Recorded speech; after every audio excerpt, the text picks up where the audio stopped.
Faltama malealo maleanganga paia. Ia fatasi le alima auto. Ia fatasi ia maloma. Oi ai na mua.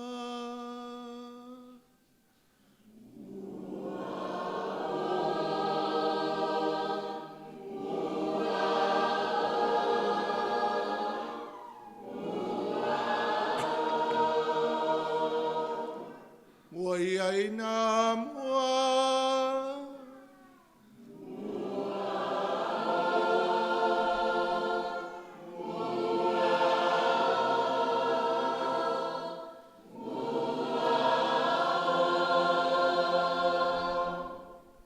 Oi ai na mua.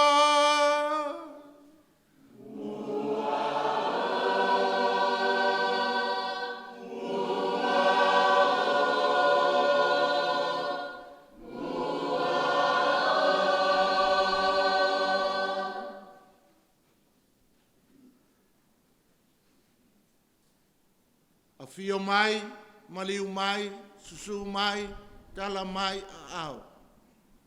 Le loa loa ma le lasi lasi, le paia ma le mamalo le tātou whale tolu. Mai maunga tele se i o i se tasi pito i titi. Paia o Amoa, o si u Amoa, le tātou ainga le nei tau fōu, o le aso sāle nei, whaamanatu ai e le Ekalesia Katoliko, le lalolangi atoa, le sulufanga o Iesu le angalofa, le Divine Mercy, o le tātou sili sili ese. O le tātou puleanga foi le nei asa, mo lia Taulaga Paia malava, mo seo tātou tamā. Walango mau mai, lona oli sanga tū mau. Mo mori Matagaluega fia, o seo tātou puleanga, tātou te tatalo whaftai le atua, ai tātou te whai atu foi lo tātou matai, whaamanuia ia pope Fransisi. Le na vai malima, i le tala le lei, i so se ke lope o le lalolangi atoa. Mo moli foi mo tātou, Pu'apu'a, Asaga malano nei. Ia tātou loto toa pe o pope Fransisi, e vai malima mo le tala le lei, e a apa atu ma whaaola. O Fransisi le na, e a apa atu ma toso mai lunga. Apa atu ma po le tala le lei. Ia tātou loto toa le whale tolu. Pei tātou o Fransisi, aua tātou te whaelonga lanu, ai ia afusi, ma aputi tangata uma o seo tātou nofo ai o Ekalesia e tolu. Ia, mo mori fo ele nei misa mo le whaletua ia alina pule, sanga lue fo ele tātou whale tolu, ia, le fo i wota ai ia, te tala ofo le ngaluenga, ai mapu atu ma malolo, mo to e fo i lo nātua. E mua lava na tātou to ele ma whāto ese, whai atu i le atua e whamangalo o e maa, ni o tātou vai vainga, ai maise taimi tātou te lea lo whai, i o tātou mātua, tai to olua, te leo taimi tātou te lea lo whai, i o tātou whanau. Whai atu i lea tua e whamangalo o e maa, a vea i tātou umalawa o suli o nei sākala me tapaia.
Mai a te tātou le atua e ona le mana uma, whamangalo tātou mai a tātou wangasala, ma taitai tātou i le ola e whamavau. Amen. O le vinga i le atua i mea au pito alu, ngā.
mātou tatalo.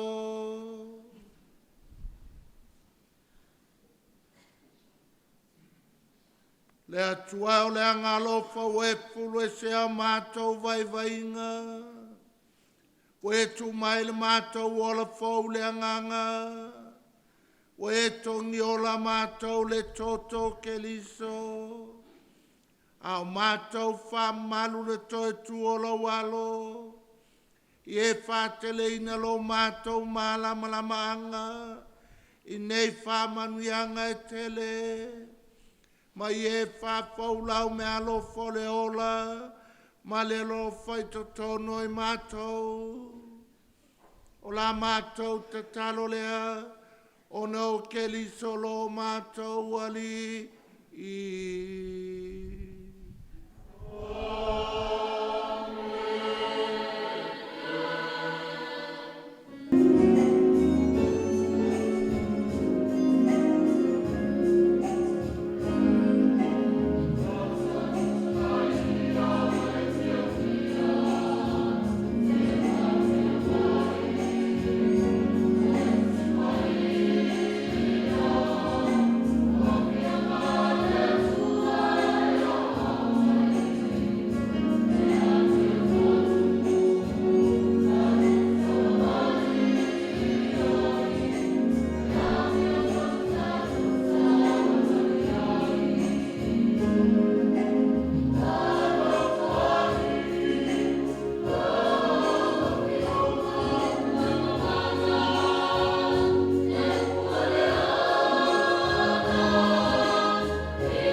Fulanga, ma le tusianga luenga le nama tau pe lima. Tātou whai tau whe lafalafo ai le whai pa sifunu ma le lua, whauau le sifunu ma le onu. O le matua, ua atili ai ana whaupapoina i le alii o e whātuatua, e toa tele o tane a toa mawhawhine. Ngā luenga le nama tau pe lima, whe lafalafo ai le whai pa sifunu ma le lua, whauau le sifunu ma le onu.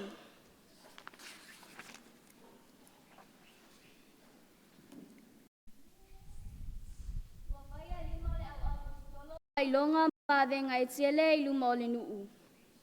Sai le whapa o longa o Solomona foi la tau malava, ma le loto ngatasi.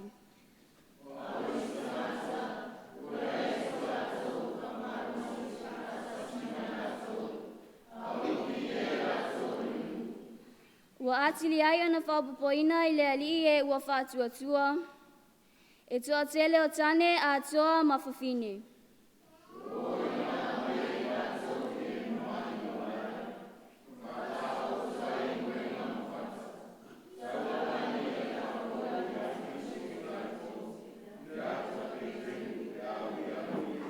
Fola fola, o mai foi le moto tangata mai ai u vangai i Jerusalema. Kaso, mai tinaina i angaleanga, o malolo ina lato malava. O le upu ale alii.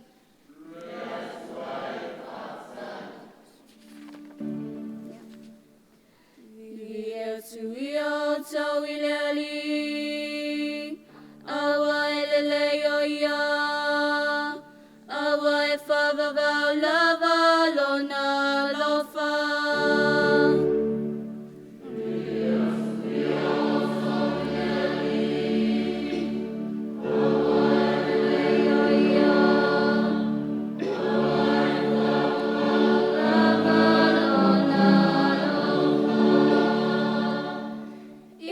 whapea tu lava Israelu.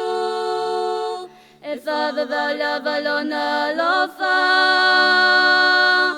Ia whapea tu lava le ainga rona.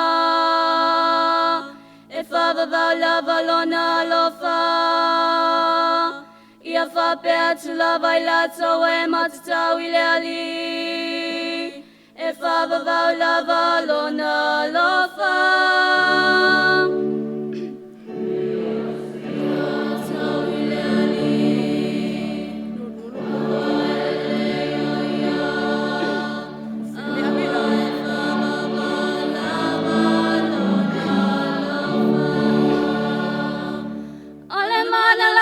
Ina e tufunga whai whale. Ua whai lea mamatuli manu au pito alunga. Ole mea lea ua whai e lea li. Ole mea tato te o whopea vai ai. Ole atole nei ua whai e lea li.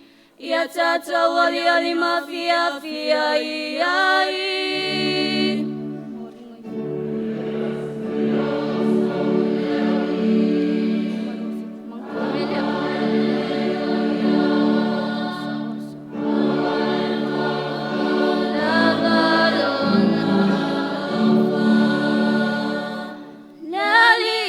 Taya ya tie fala mai lava. O taya ya tuleli e fa manuia mai lava. Ia manuia leo maliu mai le sua fale ali. Mato te fa manuia tia tia to wai le fale o le ali. O le atu o le ali lea wana fa malama lama mai a te tatou. Ina nono ai mai ale taulanga. Ia oi ni fole fata fai taulanga.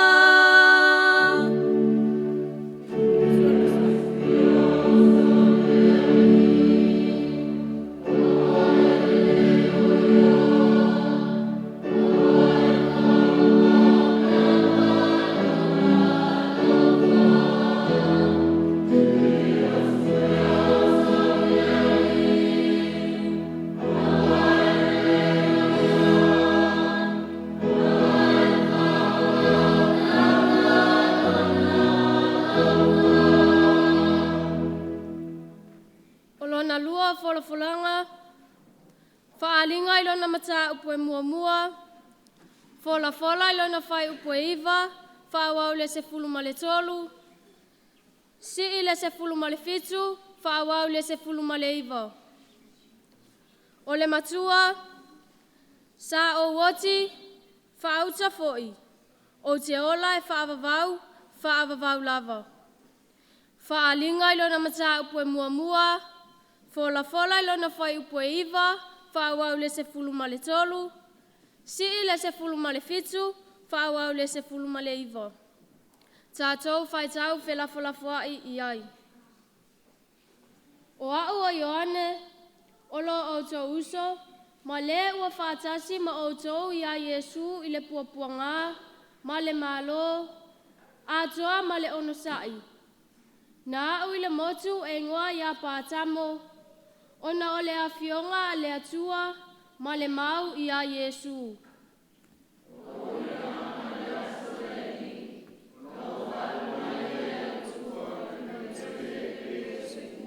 Ua whaapea mai, o mea e te waaia, ia e tusi I se tusi. Ma avatu I e kālesia e fitu o e Efeso, ma se murana, ma perekamo, ma tuatira, ma sarataisa, ma fila telefaya, ma laotikaia.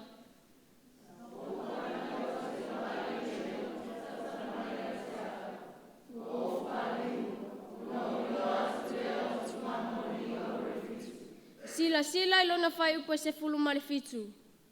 Ua I tatonu foi I tu ngā moli e fitu le tasi, e pei o le atali o le tangata. Ua ofu ia I le ofu tāta puvae, ua fusia foi lona fata I le fusi auru.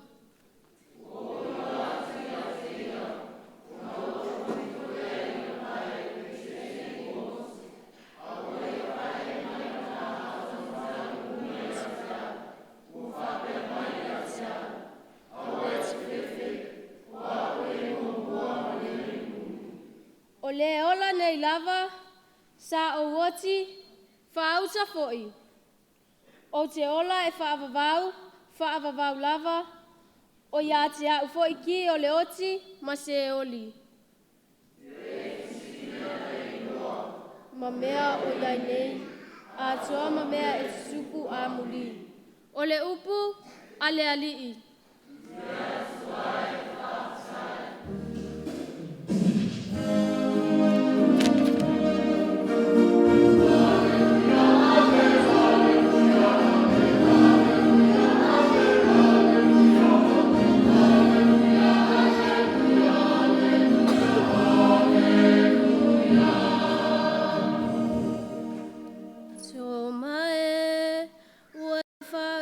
Tua ina ua e vai mai a te au, amu ia o e le vai mai, ai tua mai pea.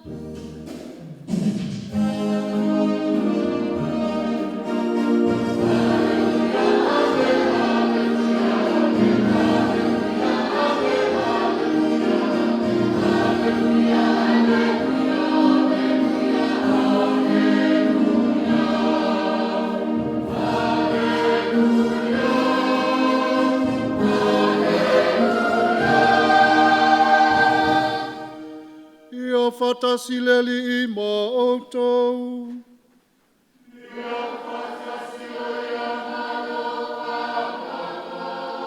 Folfolanga o le tala le leia le lima I le vangilia Paia Ioane.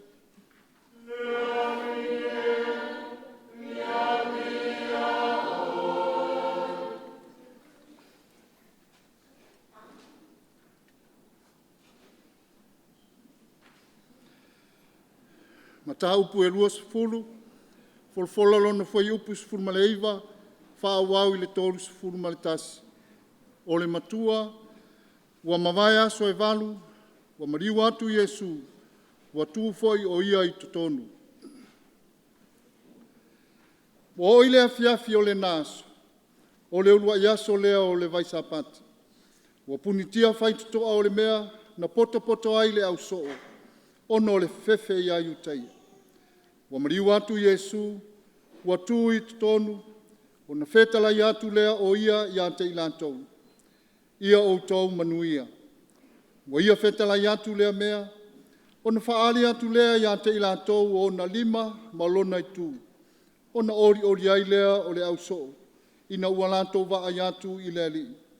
O na toi fetala I atu lea o Iesu ia te ilantou. Ia o tau manuia.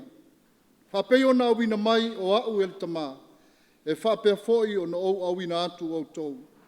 Wa ia fetala I atu lea mea, o na mana vantu lea o ia te ilantou ma whapea atu. Ia o tau talia lea nganga pa ia. O ilantou malava, tau te whaamangalo ina ia lantou angasala. E whaamangalo ina ia ilantou. O ilantou malava, tau te tuu pea ia lantou angasala. E tuu pea lava ia. A o toma, o le tasi o le toa sefulu ma le toa lua, ua ingoa ia ti tumo. Ele iai o ia ma ilantou, ina ua mariu atu Iesu. Ona fai atu lea o le au soo ia te ia. Ua mātou ilo atu lea li. A ua fai mai o ia te ilantou. A fai o te lewa ai atu I ona lima, I mea na tutu I ai whao. Ma tu ulau tamtama I lima, I mea na tutu I ai whao. Ma tu ulau lima I lona I tu, o te le tali tonu lava. Ua mawai aso e valu, ua toi whaatasi ona soo I le fale. Ua whaatasi ai fo I la tau matoma. O mariu atu Iesu, a opupuni le whai tutoa. Ua tu fo I o ia I tutonu, ma fetala I atu, ia o tau manuia. Fetala I atu le o ia toma. Au mai ia lo tamtama I lima I nei. Wa ai mai fo I o lima, au mai fo ia lo lima ma tu mai I lo I tu. Au e te masalo vale. A ia e whātua tua. Na tali mai leo toma ia te ia, lo wali ie ma lo watua. Fetala ia tu Iesu ia te ia. Tō mai, ua e whātua tua, awa e va ai mai ia te ia. Amu ia o ele va ai mai, ai whātua tua mai pea. O isi fo I whailonga tele, na whaia Iesu I luma o na Soo.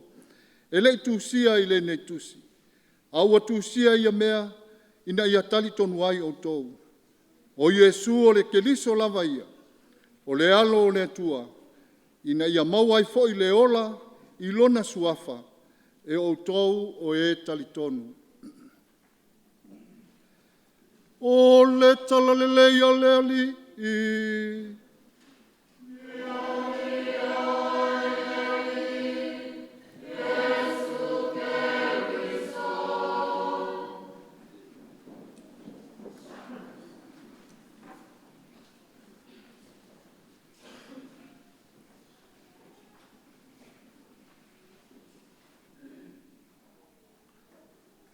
Sa ere mea ngau whai misanga whai lau kala ele.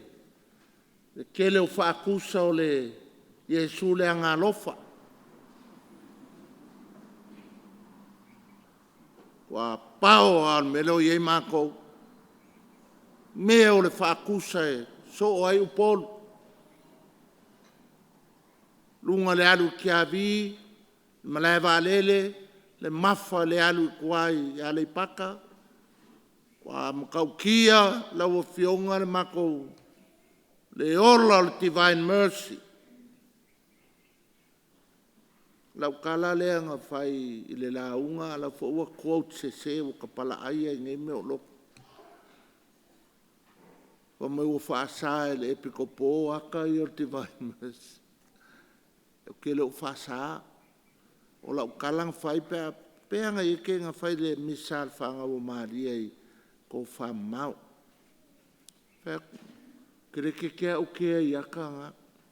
O ke mga o I ola divine mercy I ka ngako o kako puleanga.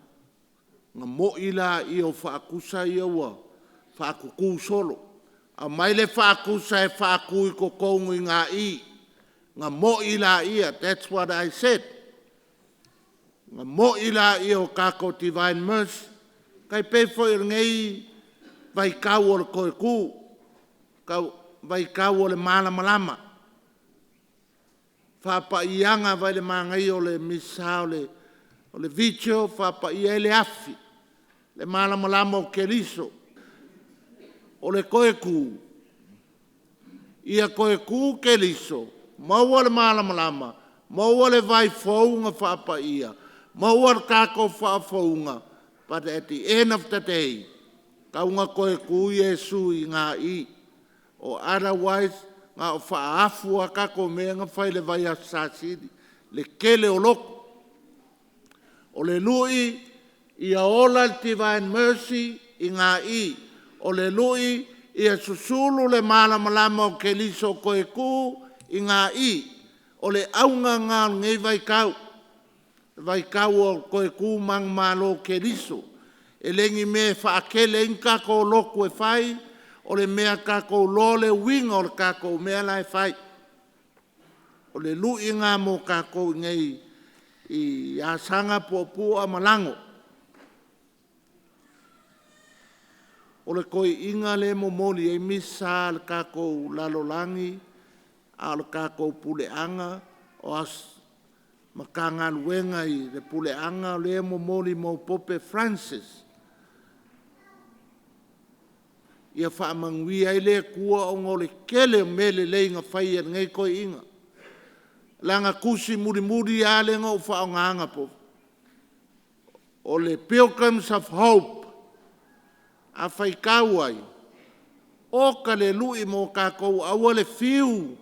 Ngō fie I whawhikaudi. E oso a le la. O le olanga a ko Francisi. E le I pala ai le kele o whawhikaudi. Le kusi leanga o mimikai o le ngole, o le kusi lea o ngā mo le asange, o le ngole kua o a ngā lofa. A whaikau e le kusinga, e le kala al pope lai whai e kongu po le chapter 5 e o le kusi. E le kai le lavale kua e alofa mwha mangalo.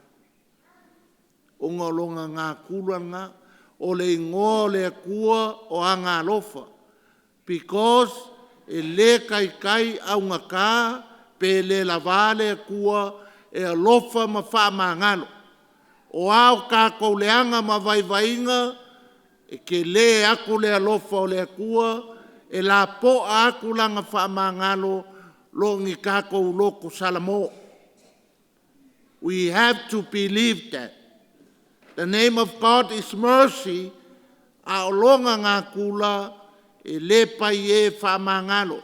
Whamangalo ia oe maa ngei, kai au, kalak kai au. E forever, aisea, o ngā ia ngā. E whamai Pope Francis langkusi ngā le, the name of God, o anga lofa mai, ai kelo, o kā koue pai e, o kā koue au kae, e kauwala au i lea kua, e mailo ngā lofa mwhamangalo. Kusala le whea ngai le fiu le kua e le musu le kua e lofa mwhamangalo. E ke me lei fua mai ko whanga i kai au uma, wa ka oko le muki vale o le lofa o le kua, ka oko le whamangalonga le kua, i le kangaka lenga e wha le anganga ngapo. A oe mau, ka kou ke pai e kui le whai ko o le langi, i le kua e a mailo ngā lofa mwhamangalonga. Kusala le slow ka kou, a le vave. E ke le vave lo ngā lofa, e ke le ngese long ko sa, le leinga le o kou sile fia uma. E moi. O Sagato Ioane Paulo le lua, St. John Paul II, ngā makanga le Divine Mercy. Ua kilo aku i Europa, o kangi whalesa, au lenka ngā kalok, ua leko e kaulia i ka ngaka Europa, ngai leu kaleskia. That's why John Paul II, ko e langa mai Faustina e mai anga kuskusinga, ngai kou kisila fia. Ia kako koe o e appreciate manga ia le sakala meko le eukaleskia.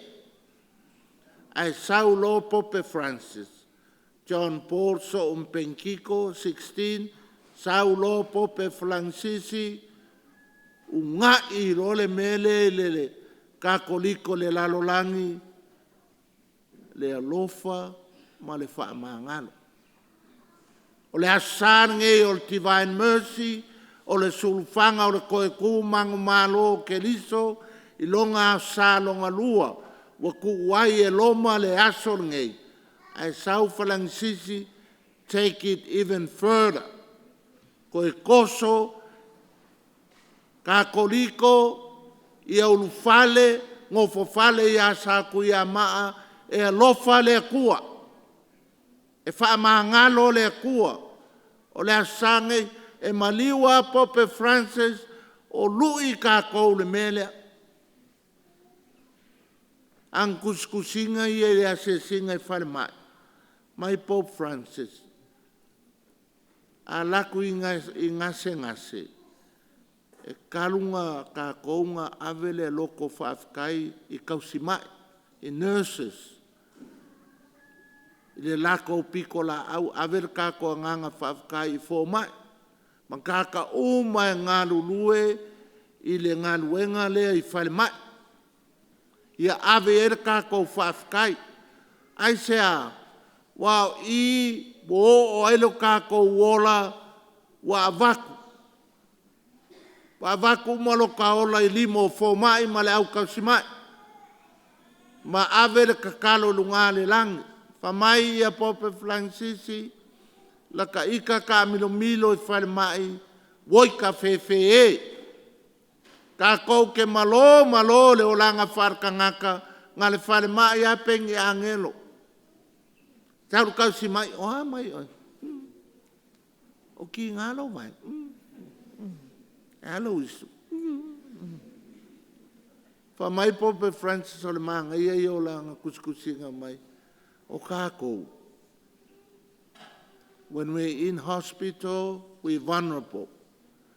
E vaku umalo kako wha moe, i le au kasima. Ai angala ele i o maia Pope Francis Samoa.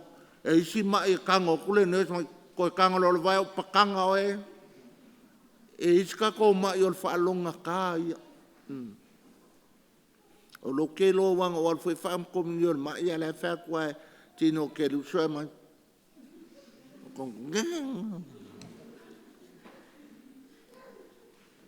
O le wingo le kala Pope Francis. E le umi o kako wola. E iso kako whapea kako ki whiola ai kongo lango e. E o ar whavau o le part 1 le kake iai. E le kako part 2. Maliliu ma kako wola malanga longa lua le part 2. Whamaila Pope Francis ang kuskusinga. Whai wha leile o langa ngei. Whai wha leile o kourua, whai wha leile o whangau. Alofa i o mākua. Wai le forever le o langa ngei. A o mai le wala au. At least we say we did well. Ngau kausi o mākua. Ngau alofa i lau whangau. While we still alive, o le winga ngā surfanga Yesu le anga alofa. E le kako o mai mai. Yesu anga alofa le tua anga alofa. E lui po le alka a fai e muki vale le alofa o le kua, o le aska ko me fai. E pu'apu'a le olanga according to Pope Francis. While we are alive, fai le mele lei mo le usua kangaka. Fai le mele lei. Pure family. Fai fale lei le mafkanga fale e kalesia. E ie kalesia nga le ika o le sinsosoangi, le koe saungi mea la uloko. Nga le ika i le sifinga lau fai pese le koe pese. Fa mai Pope Francis, awal fai nga mea. Life is short. Life is good. Enjoy life makangaka. No man is an island. Kako ke mio whakas. Mai le maa ngai o ngai aso. I'm so proud ke nge ke ko whaia nga. Whai kaua kako, you know, kake fia whaalongolongo ai. O le upu lenga saul whai kaunga mua. Le mio whakasi o le ainga kelisiango. Le whai mea fia. Le ane mea ngā kupu maola. Vai le ngā oa le ngā whaalongo le whai kaunga mua. Ngā kupu maola. Ai sea, o le mai whakasi ma whai mea fia. Le ama se so karikongo, koe whai kau le whai kaunga mua pe a fio i maoka malawa. Oka le maangaia. Ngā kupu maola le kalesia, e leo se la unga sosangas ke a konga o spakele, ngā kupu maola o ngō le mio whakasi, o le a inga kilisianga. Whai mea whakasi. O le lui ngā ngeia sao Yesu le anga alofa. Alofa lesi. Ia le la lui lo kou. Whakawhar ka ngaka ngai o kalange mai whai ai, I love you.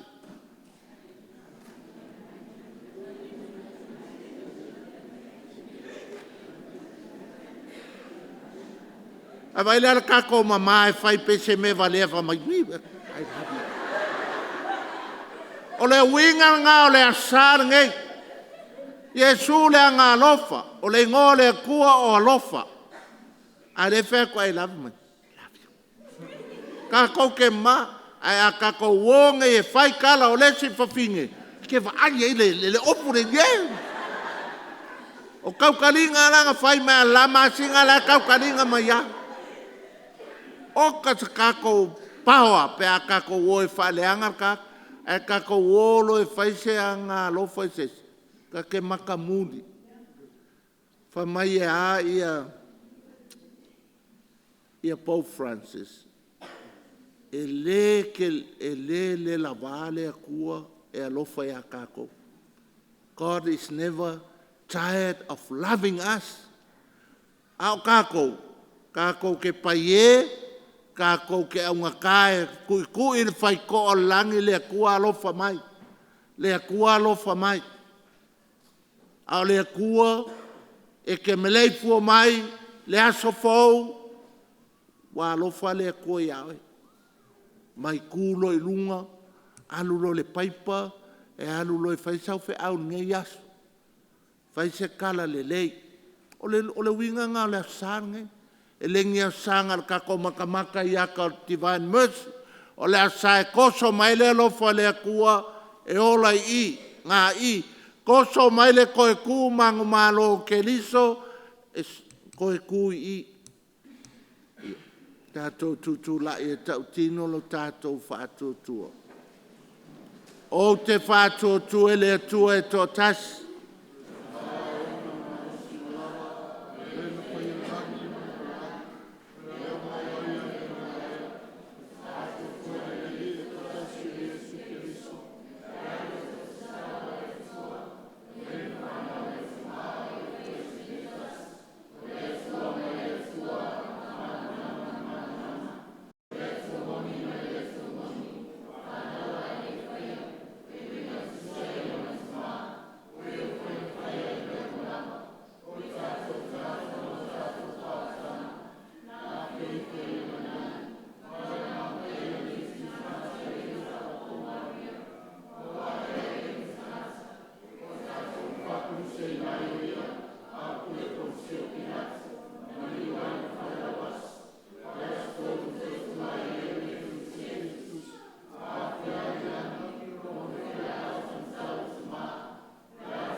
Tātou tā Lucia le whainga malanga le tātou Tama Paia.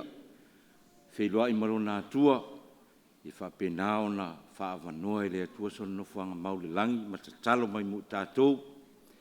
Talo fwoi ina I alo whangia I le atua, wawe o na maua se Tama Paia te ina tātou e kale siela langi atua, whamawhanwhana fwoi le atua, I usoa katinali, Akiepikopo, le tua insa, ai mai se lo tātou I kare sia langi atoa o no le mōtisia ma le mawhitanga ma le tātou Tama Paia o tātou talo le le ri. Tātou talo sia le file mua le laulangi. O le tātou o lenga le le ri. Tātou talo fwoi mo I lātou umalava o taua o Taitai. O le tātou o lenga le le ri. Tātou tālu sia le fu mai maunga, ta māma tina mātutua, pupula la ngoto lātou soifua, a whea I mawhtianga o le tino, ma le mawhau. Iai leanga le lei, ma le whaamaro longa Iesu leanga alofa, ia te lātou malava. O le tātou o lenga le leri. Tātou talo, ialo ma whanau o le tātou pureanga, whapenao na tamu whaiso stofinga o le kālesia, ia whapenara mautu, ma wālo lātou taum whai, ia pale le whamoemoe, ia wai peo na whitalai Iesu, wa tō tele, seito e selselina, tō e titi le au whai ngā luenga. Whapena vo ia, tupulang talavou, wha o Sofia I lātou le ngang paia, ofo le soifua, tau tua, ma au auna I le atua, e ala tala lei, o tātou lenga le le di. Tātou tālu sia ngase a malo, whea ngai musu tātou malo Samoa, lo whangia e le atua, se vai fō, whawhita auri, whapenau na tu e fō I le file mu, si o tātou malo Samoa. O le tātou o lenga le leri. Tālo fo I le nganga, o le whalatua I alina, ia whapenau na maua le sonu whanga mau le langi e whaavavau, lo whangia fo I whaamawhanwhana le whionga le te akono I a pule, ia whapea se ana whanau, ia mai se le ainga lua. Whapea fui le ainga o senga o te akono I tonu tātou puleanga. O le to e sea o se tase whaltua, sa lātou whaiwhai mea whātasi. O le tātou o lenga lea I le di. Leu wholwhola wa mana waina e lana o ona li nita e au, ia whapena ona ta ia lai nei lu tātou whainga malanga i nei lalulangi whaingatao soifua maolai ia utupupuina ma mati e tātou langa whaaleanganga. O le tātou o lenga lea i le di. Tu whātasi o tātou talo,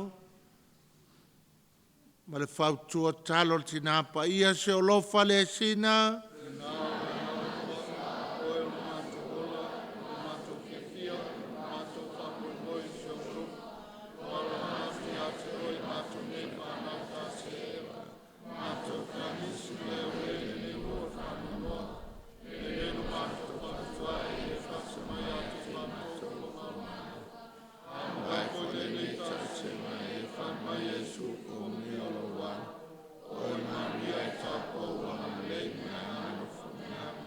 Tātou o lenga umalawa o no keliso.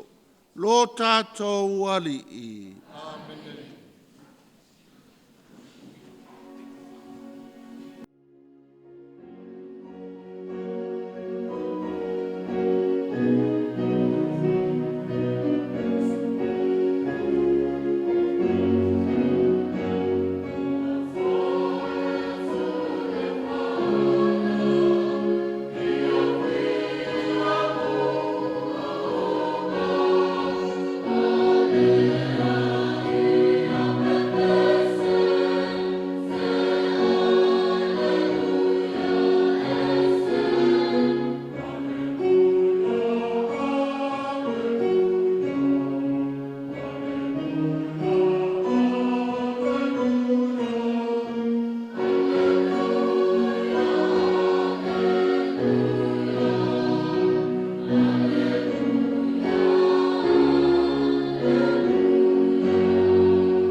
Le alie ono le whātua tua, ma le baptisonga, wa vea mātou se fuata ina fōu, e talia taulanga o launu, wa toe whanau le baptisonga, ma ia taitai mātou uma le fia o le ola atali. O la mātou o le ngalea, o ne o keli solo mātou ali.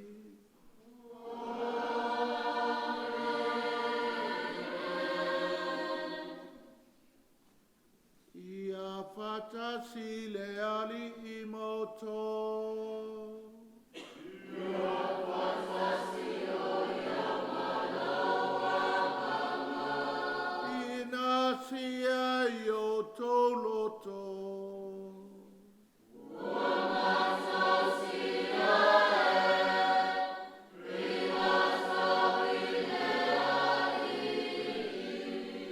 Tato whaftai, le alilo tato watua.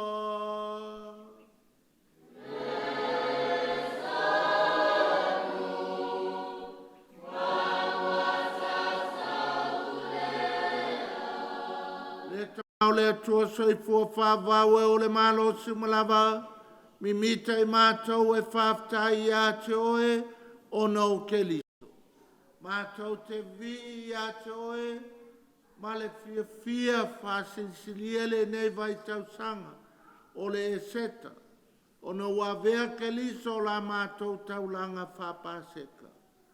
Ua whaia ia o mātou whanau o le malamalama, ua toe tua e ma le ola fau e whavavau.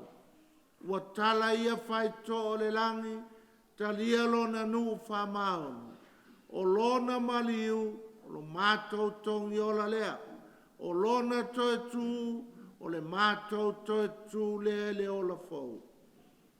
Mafuanga ia mātou whatasi maangelo, maanakangelo, maaupa ia umai le langi, au mātou suina la lātou pese whaitu mau, o lovi inga.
Tuapa ia lava oi o le punanga o pa ia uma. A wina mai lo wanganga e whapa ia nei mea lofu. A vei la tau moi mātou o le tino ma le toto. O lo mātou wali o Yesu Kerisu. Au le tui nātu ia le oti na ia tali e lo na lava mali e. Na tango ia le areto ma vatu ia te o le whaftai. Tofi e ia le areto ma vatu lo na usoo ma le whape atu. I nāwhtango fia iai o tō umalava ma ai o lo tino le nei e fo ina atu mo o tō.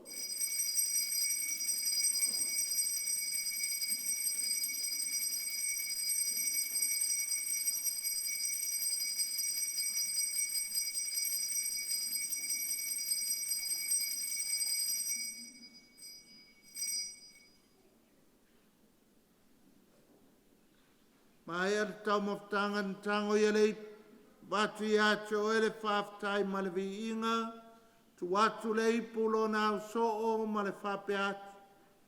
I nāwhtango fia iai o tau u malava ma wheinu iai, o le ipu le nei o lau toto, Toto le whenga inga whau ma le whawawau, o le a whamaringi ina mo o tau ma tangata uma, mo le whama ngalo ina o ansala.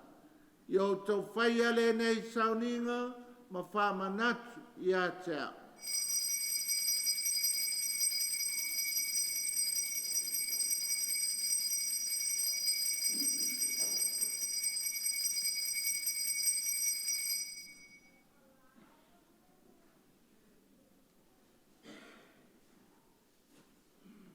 O le misteri o le whātua tua.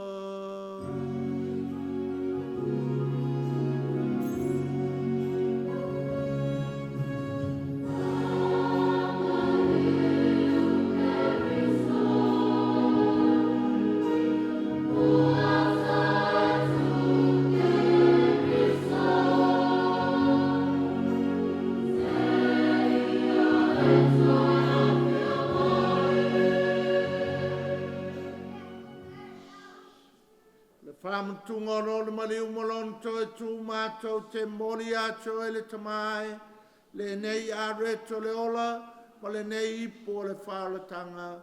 Mātou te whafta i ato e, wai alo i e mātou e tutu i o luma, mau au na i ato e, fe so ane mai a mātou uma. O e ua mautu whaanga le tino ma le toto ke liso. Ina ia mātou whātas tasia, mātou le māwhtanga e tasi, a le anganga pa ia, le ari ie, e mantua lau e ka le sia le lalolangi atoa, ina ia mātou wola whātas, ma le vasenga o Akiepikopo uma makati na le uma.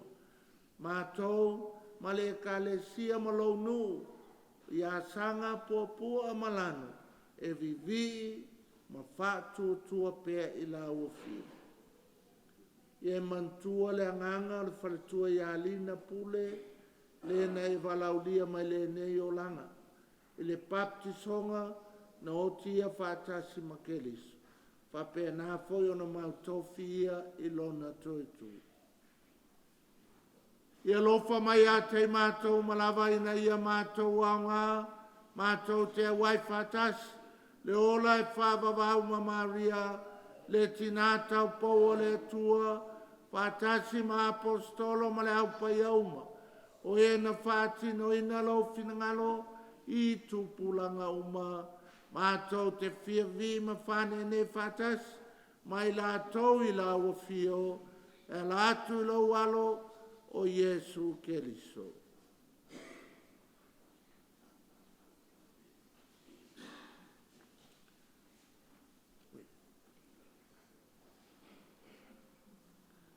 Le tamama mana e, ono ia whātasi mai ana ia te ia, i le maftanga ma le anganga pa ia, o le vinga ma le malu ato wai la wafio, i le whawawau, whaavavau lava.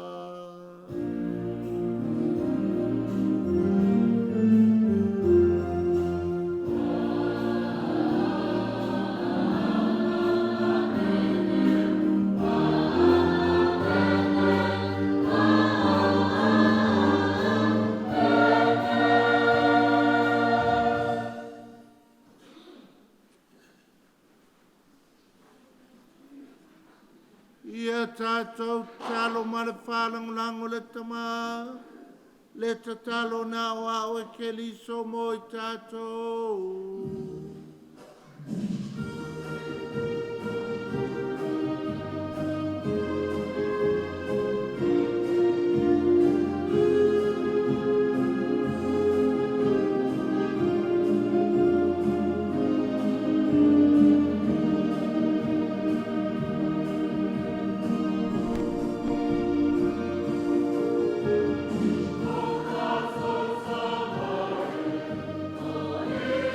Amen.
ve ai mātou le alia mai le angauma.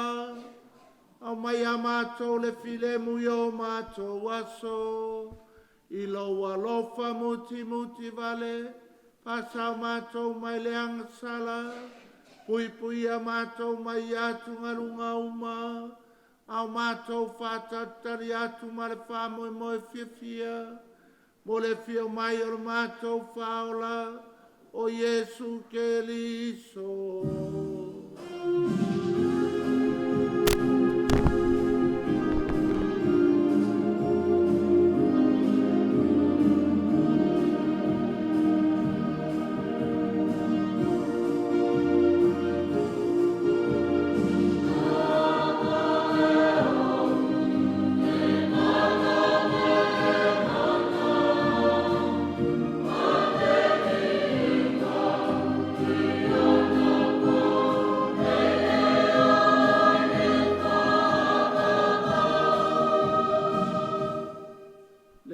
Yesu ke liso ne fai atu lo apostolo, o te tu atu ia te o tau lo filemu, o lo filemu o te foa ia te o tau, awane e sile sile ia mātou wangsala, a le fatu o tuola o e kalesia, au mai a mātou le filemu ma le tasi o lo malo, leo e soifua i le whaavavau lava.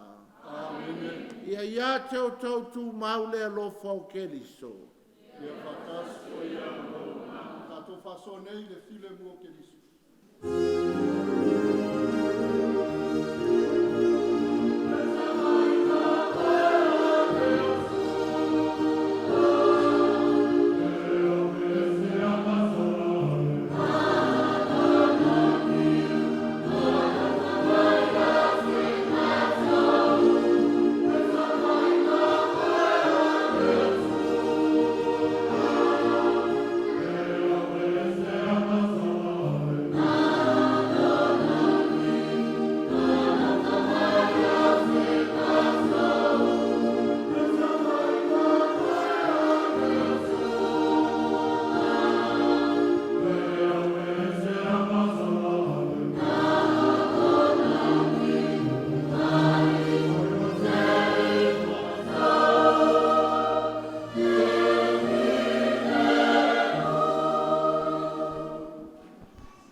Pauta ia Yesu ke liso, le na toi tu manu malo, le na ave se sala le lalo lamu. Amu ia o e ma, o walau dia le tali suanga, a le tamai mamoe.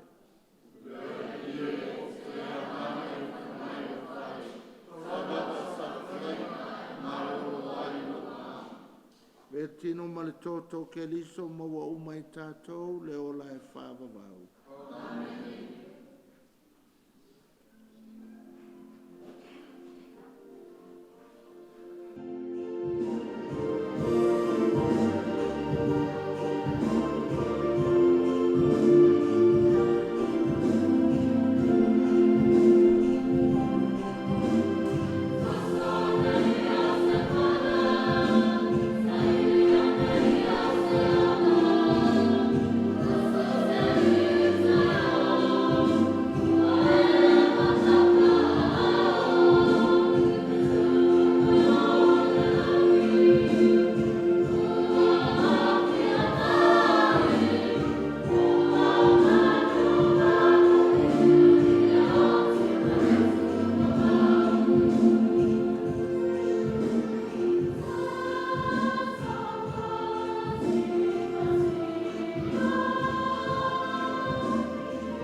ia tātou te tālo.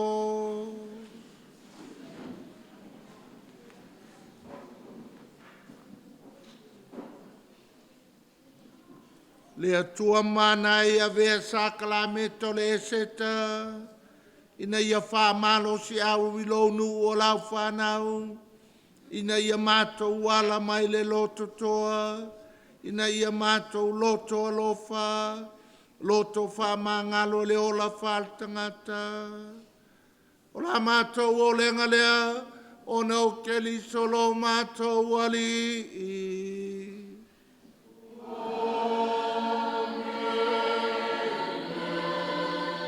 Ia whātasi le li mautou. Ia whāmanuia mai le atua e ona le mana uma, le tamā, le alo, ma le anganga paia. Wai ui tātou Taulaga Paia i nā oia o tau le manuia, ma le file mua keriso. Aleluia, aleluia, aleluia.